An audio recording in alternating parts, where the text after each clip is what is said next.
Today we'll talk about how can you fix this problem on your Globoplay app. So all you have to do, you just click here on settings, click on it here.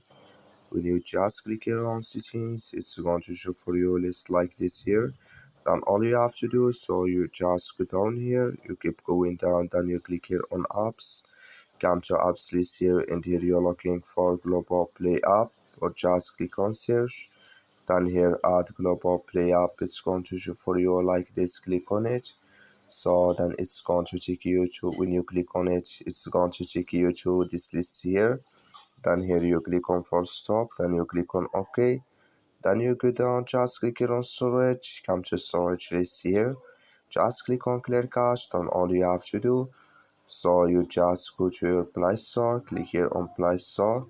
Then you search here for Globoplay app, it's going to show for you like this. You will find here update, click on it, then it's going to work with you. That's all you have to do. Thank you for watching. Don't forget to support us by liking, subscribe.